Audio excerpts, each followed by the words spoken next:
Everyone, welcome back to a new post today, and before that it's a very happy Diwali to everyone. So today let's discuss about the truce deal signed by Pakistan and Afghanistan in Doha. What is this truce deal about, and what is the reason that the two countries have signed a truce deal? Now, there are ongoing military clashes, rising militancy and diplomatic spats along with humanitarian crisis that is being seen between Pakistan and Afghanistan, severely straining ties of these two neighbors. A fragile ceasefire deal has been brokered by Qatar and Turkey in October, that's today, and this has halted the fighting but has not resolved the underlying issues. There have been retaliation and airstrikes between both Pakistan and Afghanistan. Pakistan reportedly conducted airstrikes in Kabul and Patkika targeting leaders of the militant group Tehreek-e-Taliban Pakistan. The Afghanistan Taliban has denied holding these militants and launched retaliatory attacks on Pakistan's army border post along the disputed Durand line. Heavy casualties, the fighting resulted in dozens of military and civilian casualties on both sides. Border clashes marked one of the most significant escalations since the Taliban regained power in 2021.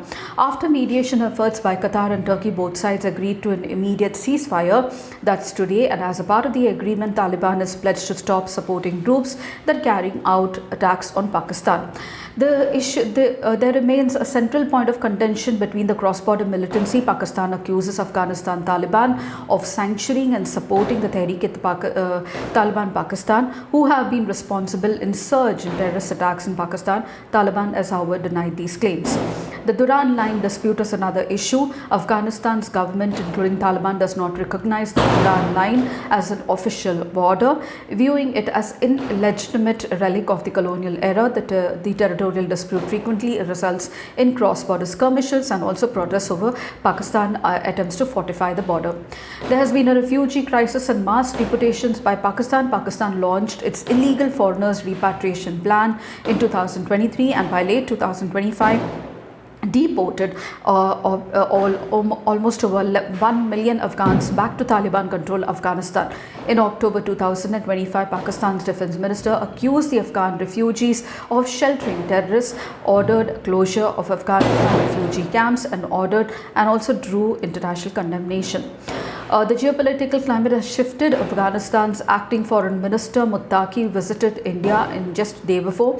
Pakistan views this now as a growing India-Taliban relationship with suspicion and also fearing a strategy of encirclement by the regional rivals.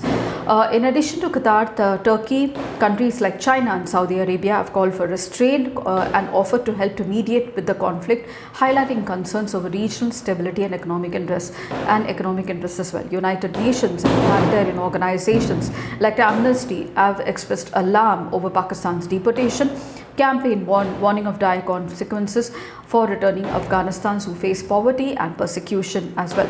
So the situation has tensed already in West Asia. Now the Pakistan-Afghanistan skirmishes further tense the situation. Muttaqi has been in India and he's promised India not to use the soil against India, and has also condemned Pakistan with regard to the refugee crisis and also blaming it for harboring terrorists, which it denies. So these are the most important points I thought I should be discussing with regard to the topic. A very important issue because recently the acting foreign minister of Taliban, Muttaqi, was on a visit to India, and now strained relationship between Pakistan and Afghanistan. One way India is taking advantage of this. So these are the basic points that you need to remember, and the skirmishes between the relation of Pakistan and Afghanistan. If you did, please do like, share and subscribe, and don't forget to comment at the end of the video. I shall see you in my new post. Until then, it's very happy learning.